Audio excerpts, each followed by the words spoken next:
Hello friends, welcome to my channel sisters. எல்லோரும் எப்படி இருக்கீங்க? நல்லா இருப்பீங்கன்னு நினைக்கிறேன். எல்லோரும் நல்லபடியாக இருங்க. இந்த வீடியோ போன வெள்ளிக்கிழமை வரலட்சுமி நோம்பப்போ எடுத்தது.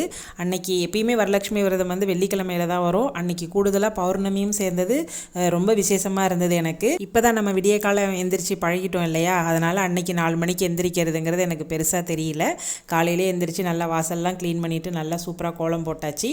குட்டி கோலம் தான், வீடியோ ஸ்டார்டிங்லேயே பார்த்துருப்பீங்க. அதுக்கப்புறம் நான் குளிச்சுட்டு கிச்சனுக்கு வர 5 மணி ஆயிடுச்சு. 6 மணிலேருந்து 7:20க்குள்ளே லக்ஷ்மி அம்மாவை வந்து வீட்டுக்கு அழைக்கலான்னு சொல்லி நல்ல நேரம் போட்டிருந்தாங்க. இந்த 3 நாள் பூஜை வந்து எனக்கு தெரியாது, நான் செஞ்சு பழக்கமும் இல்லை. ஆனாலும் மகாலட்சுமி தாயார் எல்லாருக்கும் பொதுவானவங்கிறதுனால ரொம்ப வருஷமாகவே இந்த சாமியை வந்து நான் கும்பிட்டுட்ருக்கேன். அது வெள்ளிக்கிழமைங்கிறதுனால எல்லா சாமியும் சேர்ந்து கும்பிட்றதுக்கு மிக சிறப்பான ஒரு முதல் நாளே பூஜை பொருள் எல்லாமே கொஞ்சம் பொருள் தானே நான் வச்சுருக்கேன், அதை மட்டும் விலக்கி வச்சுட்டேன். கிச்சன் ரூமு எல்லாத்தையுமே நல்லா மாப் போட்டு விட்டு தான் நான் தூங்கினேன். சமைக்கிறதுக்கு முன்னாடி ஒரு தடவை வீட்டை கூட்டி தள்ளியாச்சு. முதல் நாள் நைட்டு தானே வந்து தொடச்சி விட்டு படுக்கிறோம், அடுத்த நாள் கூட்டணுமா என்ன அப்படின்னா, ஒரு தடவை கூட்டிக்கிறதுல ஒன்றும் நாம் குறைஞ்சிட்டு போயிட மாட்டோம். என்ன தான் நைட்டு சுத்தம் பண்ணாலும் நான் காலையில் எழுந்திரிச்சு ஒரு தடவை ஒரு கூட்டி தள்ளி விட்டுருவேன். 6 மணிலேருந்து 7:20க்கு தான் வந்து மகாலட்சுமி தாயார்கிட்ட நம்ம போக போகிறோம். அதுக்கு முன்னாடி நம்ம பௌர்ணமிக்கு எப்பயுமே அன்றைக்கி சாயங்காலம் தான் பௌர்ணமி வந்தது, இருந்தாலும் ரவை கொண்ட பௌர்ணமி இல்லை எந்த நட்சத்திரமாக இருந்தாலும் நைட்டு இருக்கிறதுக்கு வந்து நம்ம அன்னைக்கு தான் வந்து சாமி கும்பிடணும்னு சொல்லியிருக்காங்க இல்லையா பெரியவங்க. அதே மாதிரி பஞ்சவர்ண சுவாமி கோயில்லையும் பௌர்ணமி வழிபாடு அன்னைக்கு தான் பண்ணாங்க, வரலட்சுமி நோம்பு அன்னைக்கு தான் பண்ணாங்க. அதனால் நம்ம எப்பயுமே வெள்ளருக்கு விநாயகருக்கு மஞ்சள் தடவுவோம், குலதெய்வம் சொம்புக்கு வந்துட்டு நீட்டாக எல்லாம் அலங்காரம் பண்ணி வைப்போம். அப்புறம் அம்மாவுக்கு வந்து மஞ்சள் குங்குமம்லாம் புதுசாக வைப்பேன். அதனால் 5லேருந்து 6க்குள்ளே நம்ம சமையலையும் முடிச்சுட்டு நம்மளோட எப்பயும் பௌர்ணமி விரதத்துக்கு நம்ம என்னென்னலாம் பண்ணுவோமோ அதையும் வந்து அந்த 1 ஹவருக்குள்ளேயே முடிச்சிடலாம் அப்படின்னு சொல்லி பிளான் பண்ணி நல்லா சுறுசுறுப்பாக போயிட்டு இருந்தது. மனசு அவ்வளோ ஃப்ரீயாக, ரொம்ப ஃப்ரெஷ்ஷாக, ரொம்ப மனசு நிம்மதியாக இருந்தது. வருஷத்துக்கு ஒரு தடவை வரக்கூடிய ஒரு சில விசேஷங்களில் எப்படி விநாயகர் சதுர்த்தியில் எனக்கு அவ்வளோ உயிரோ, அதே மாதிரி இந்த வரலட்சுமி விரதமும் எனக்கு ரொம்ப மனதுக்கு நெருக்கமான ஒரு வழிபாடு. 5 மணிலேருந்து 6 மணிக்குள்ளே நான் என்னென்னலாம் பண்ணேன் அப்படின்னு சொல்லி சொல்கிறேன். ஃபஸ்ட்டு வந்து அடுப்புக்கு மஞ்சள் குங்குமம்லாம் வச்சுட்டு பொங்கலுக்கு பச்சரிசியும் பாசிப்பருப்பும் களைஞ்சி வச்சாச்சு. இன்னொரு அடுப்பில் சாம்பாருக்கு பருப்பும் ஏற்றியாச்சு. இது ரெண்டுமே வேகிறதுக்குள்ளே, விசில் வர்றதுக்குள்ளே நம்ம பூஜை பொருளுக்கெல்லாம் மஞ்சள் குங்குமம் வச்சுக்கலாம் அப்படின்னு சொல்லிட்டு லெஃப்ட் சைடில் எடுத்து கொண்டாந்து பொறுமையாக பண்ணிகிட்டு இருந்தேன்.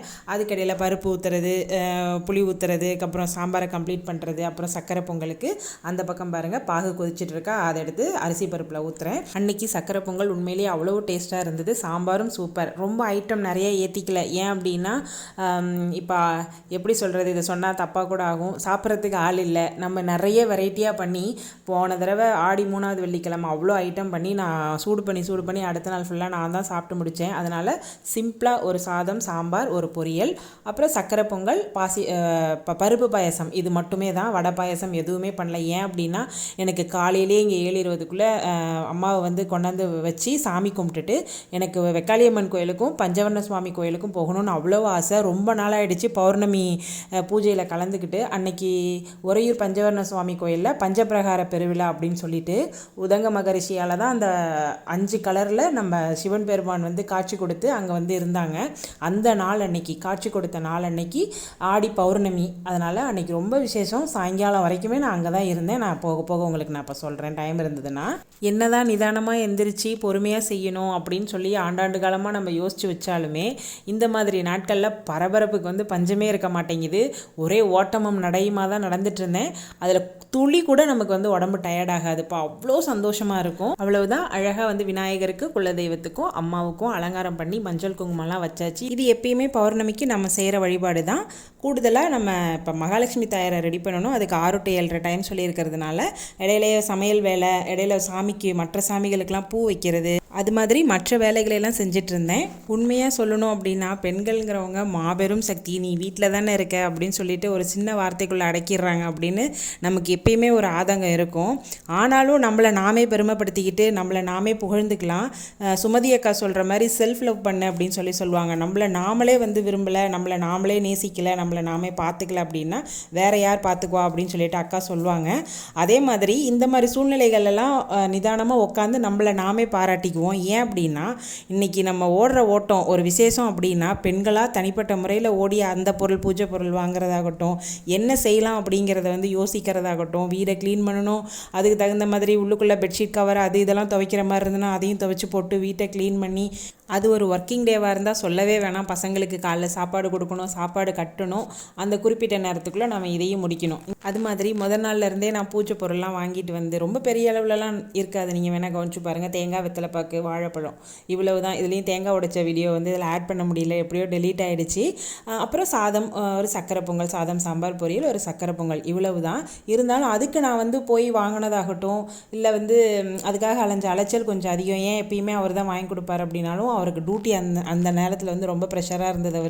அவரை டிஸ்டர்ப் பண்ண வேணாம், நானே ஓடி போய் எல்லாம் வாங்கினேன். ஹவுஸ் ஒய்ஃப்க்கெலாம் வந்து ஒரு விதமான ப்ரெஷர் அப்படின்னா அதில் வேலைக்கு போகிற பெண்கள் இந்த விரதத்தையும் எடுத்து அவங்க வழிபாட்டு முறையையும் ஃபாலோ பண்ணி எல்லாத்தையும் கரெக்டாக பர்ஃபெக்டாக பண்ணுறவங்களும் இருக்காங்க. எப்படி சொல்கிறேன் அப்படின்னா, சுமதி அக்கா இருக்காங்க இல்லையா, அவங்க வீட்டில் பார்த்தீங்கன்னா அவங்க ஸ்டேட்டஸ் வச்சுருந்தாங்க, வரலட்சுமி அம்மனை அவ்வளோ அழகாக அலங்காரம் பண்ணியிருந்தாங்க. அவங்க ஒரு டீச்சர், எப்படி அந்த வேலைக்கும் போயிட்டு வீட்டையும் சமாளிச்சுட்டு அந்த பூஜையும் எந்த டைமுக்கு பண்ணாங்க அப்படின்னு சொல்லிட்டு. அதனால் பெண்கள்ங்கிறவங்க ஒரு மாபெரும் சக்தி தான். இதை யாராவது ஆண்கள் கேட்டிங்கன்னா அவங்களோட உழைப்பை ரொம்ப பாராட்டல அப்படின்னாலுமே கூட அப்பப்போ கொஞ்சம் தட்டி கொடுத்து நல்லா இருக்குது, சூப்பராக இருக்குது சொன்னீங்கன்னாவே அந்த வண்டி நிற்க போகிற வண்டிக்கு பெட்ரோல் ஊற்றுன மாதிரி சரலன்னு போவோம். ஓகேப்பா, இப்போ நம்ம அபிஷேகத்துக்கு வந்துடலாம். நான் ஒரு 5 வகையான அபிஷேகம் பண்ணேன். திரவிய பொடி, சந்தனம், மஞ்சள், அப்புறம் வந்து தயிர், பால், இந்த 5 தான் வச்சு பண்ணியிருந்தேன். குட்டி சிலைகள் தானே, அதனால் குட்டி குட்டியாக அழகழகாக, எனக்கு அழகழகாக தோணுது, பார்க்குறவங்களுக்கு எப்படின்னு தெரியல. ஆத்மார்த்தமாக வந்து பொறுமையாக நிதானமாக பண்ணிகிட்டு இருந்தேன். 6 to 7 தாராளமான டைமாக இருந்தது எனக்கு, 7:20. ஆனால் 7 மணிக்கு ஒரு பரபரப்பு பத்துச்சு பாருங்கள். அது முடிக்க முடியாமல் போயிடுமோன்னு ஒரு பதட்டம் வரும் எப்பயுமே எனக்கு. அப்போ கொஞ்சம் ஃபாஸ்ட்டாக ஓடிட்டு இருந்தேன். வீட்டில் சாப்பாடு கட்டுறதுக்கெலாம் மணிமாமா வந்து ஹெல்ப் பண்ணிகிட்டு இருந்தாங்க. பசங்களும் அப்பப்போ வந்து தண்ணி பிடிச்சி வச்சுக்கிறது, டவல், ஸ்பூன் எடுத்து வைக்கிறது, அந்த மாதிரி குட்டி குட்டி வேலை செஞ்சாலே நமக்கு அது ஒரு பெரிய டைமை வந்து மிச்சப்படுத்தி கொடுக்கும். அபிஷேகம் உங்களுக்கு பிடிச்சிருக்கா? இந்த மாதிரி வழிமுறைகள்லாம் வந்து நம்ம கோயிலில் பார்க்குறது தான் 1-2 பார்த்து ஏதோ என்னால் முடிஞ்ச பூஜையை நான் பண்ணியிருக்கேன். முழுமுதற் கடவுள் விநாயகரும் செல்வத்துக்கு அதிபதியான தாயாரும் இந்த அபிஷேகத்தையும் ஆராதனைகளையும் ஏற்றுக்குவாங்கன்னு நான் நம்புகிறேன். தினமுமே அதிகாலையில் நானும் சித்ராவும் போயிட்டு கேட்டு விநாயகருக்கு வந்து நம்மளால் முடிஞ்ச சின்ன சின்ன பணிவிடைகளை பண்ணிவிட்டு விளக்கு போட்டுட்டு வந்துட்டு இருந்தோம். அன்னைக்கு வந்து காலையில் எனக்கு சுத்தமாக டைம் இல்லை. அதனால் பசங்க 7:30 வெளில போனாங்க. நான் இந்த பக்கம் 7:30 சாமி கும்பிட போயிட்டு ஒரு விளக்கேற்றிட்டு 8 மணி போலலாம் வீட்டுக்குள்ளே வந்துட்டேன். அப்புறம் பருப்பு பாயசம் வச்சு மணிமாமா அப்போ தான் வந்தாங்க. அவர் கையால் 2வது தடவை சாமி கும்பிட்டோம். ஏன்னா தேங்காய் அவர் கையால் உடச்சி அந்த பருப்பு பாயசத்தை வச்சு எப்படியோ அந்த வீடியோஸ்லாம் எடுக்க முடியலப்பா என்னால். சில விசேஷங்கள்லாம் அவர் கூட நின்று சாமி கும்பிட்றது எனக்கு ரொம்ப பிடிக்கும். அவர் கையால் சரடு கட்டிக்கிட்டு அவர் காலில் விழுந்து நல்லா ஆசீர்வாதம் வாங்கினேன். ஆனால் அந்த விபூதி குங்குமம் பூசுறதுக்குள்ளே அவ்வளோ சேட்டை பண்ணி அவ்வளோ கிண்டல் பண்ணுவார். நேருக்கு நேராக சாமிக்கிட்ட போய் நின்றுட்டு நீங்கள் என்னையை காப்பாற்றுங்க முதல்ல அப்படின்னு சொல்லிட்டு ஏதாவது ஒன்று சேட்டையாக பேசுவார். எனக்கு ஒரு நெடுநாளாக ஒரு ஆசை என்ன அப்படின்னா, விநாயகர், சரஸ்வதி, லக்ஷ்மி தாயார் இவங்க 3 பேருடைய திருவுருவ சிலை, அப்புறம் நம்ம சமயபுரம் மாரியம்மனுடைய திருவுருவ சிலை, இதை வந்து எனக்கு வாங்கணும்னு ரொம்ப ஆசை. எப்போ அது வந்து நிறைவேற போகுதுன்னு எனக்கு தெரியல. ஏன் அப்படின்னா, இப்போ கையில் எடுக்கிறேன் இல்லையா தாயாருடைய அந்த திருவுருவம், அது வந்து ஒரு பிளாஸ்டிக்கால் ஆன ஒரு விஷயம் நீங்கள் அநேகமாக பார்த்துருப்பீங்க. ஆனால் இவங்க என் கூட கிட்டத்தட்ட 20 வருஷமாக கல்யாணம் ஆன புதுசில் வாங்கினது 20 வருஷம் ஆக போகுதுங்க. அவங்க என் கூட இருக்காங்க. புதுசாக வாங்கினோமேனு இவங்களை தூக்கி எங்கேயும் வைக்க மாட்டேன், அவங்களும் இங்கே தான் இருப்பாங்க. எனக்கு அது ரொம்ப பெரிய ஒரு ஆசை. கொஞ்சம் பெருசாக வாங்கணும் அப்படின்னு சொல்லிட்டு பார்ப்போம் எப்போ வந்து நம்ம வீட்டுக்கு வராங்கன்னு. இவங்க கல்விநாயகர் உச்சிப்பிள்ளையார் கோயிலில் வந்து வாங்கினது. மஞ்சள் குங்குமம்லாம் வச்சு அவர் அவ்வளோ அழகாக க்யூட்டாக இருப்பார். மஞ்சள் விநாயகர் பிடிச்சி வச்சு தானே நம்ம சாமி கும்பிடுவோம். இருந்தாலும் அவருக்கும் சேர்த்து ஒரு அபிஷேகத்தை பண்ணுறது எனக்கு மனநிறைவை தரும். ஃப்ரெண்ட்ஸ், ஒரு முக்கியமான விஷயம், இப்போ சேனல்ஸ்லலாம் நிறைய யூடியூப் சேனல்லலாம் நிறைய வரலட்சுமி விரதம் கொண்டாடி காட்டுறாங்க இல்லையா.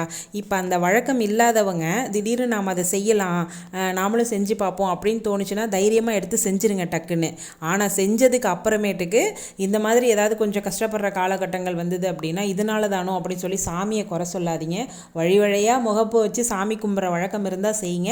இல்லை முறை இல்லை, வழக்கமே இல்லை, ஆனாலும் நான் சாமி கும்பிட்றேன் அப்படின்னா வீட்டில் இருக்க பெரியவங்கள்ட்டையும் வீட்டுக்கார்ட்டையும் பர்மிஷன் வாங்கிட்டு டக்குன்னு எடுத்து நீங்கள் சாமி கும்பிட்ருங்க. அதுபோல் பிரசாதத்துக்கு வருவோம். நிறைய பேர் வந்து நிறைய வெரைட்டி ரைஸாக செஞ்சு வச்சுருப்பாங்க.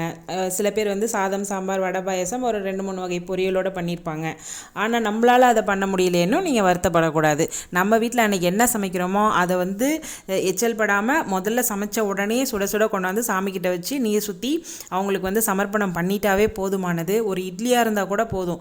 சில விசேஷமான நாட்களுக்குரிய விசேஷ உணவுகள், இப்போ விநாயகர் சதுர்த்திக்குனா கொழுக்கட்டை இல்லாமல் வந்து சாமி கும்பிடவே மாட்டோம். அந்த போல் சிறப்பாக ஏதாவது ஒரு ஃபுட்டு ஒரு விசேஷத்துக்கும் தெரிஞ்சு வச்சுக்கோங்க. அதில் ஒன்று செஞ்சால் கூட சாமி கண்டிப்பாக ஏற்றுக்குவாங்க. அதனால் போட்டு குழப்பிக்காதீங்க வகை வகையாக செய்ய முடியலன்னு. ஒன்று பொருளாதாரமும் அதில் ரொம்ப முக்கியமான ஒரு விஷயம்.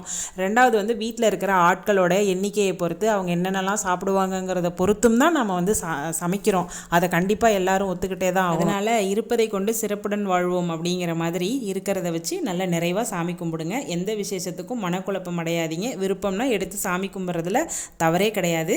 அன்னைக்கு எல்லா சாமிக்கும் மல்லிகைப்பூ அலங்காரம் தான். மகாலட்சுமி தாயாரை கொண்டாந்து உட்கார வச்சதுக்கு அப்புறமா பொறுமையாக, அதாவது ரிவர்ஸ்லேயும் போச்சு, மேலேருந்து கீழேயும் வந்தேன், கீழேருந்து மேலேயும் போனேன், இடையில எல்லா வேலையும் பார்த்துக்கிட்டேன். அந்த மாதிரி இந்த 3 சாமிகளுக்கும் அன்றைக்கி மல்லிகைப்பூ மாலை சாத்தினேன். ரொம்ப பிடிச்சிருந்தது எனக்கு. இந்த பூஜை முறை உங்களுக்கு பிடிச்சிருந்ததுன்னா கண்டிப்பாக கமெண்ட் செக்ஷனில் சொல்லுங்கள். இவ்வளோ பூ வச்சு அலங்காரம் பண்ணியிருந்தாலுமே கூட எங்கள் வீட்டு தோட்டத்தில் வந்து 2 ஜாதி பூ பூத்திருந்தது. அதை கொண்டாந்து சாமியோட தலையில் வைக்கிறப்ப எனக்கு அவ்வளோ வந்து நிம்மதியாக இருந்தது. அவ்வளோதான் ஃப்ரெண்ட்ஸ். இந்த வீடியோ பிடிச்சிருந்ததுன்னா கண்டிப்பாக ஒரு லைக் பண்ணுங்கள். தேங்க்யூ.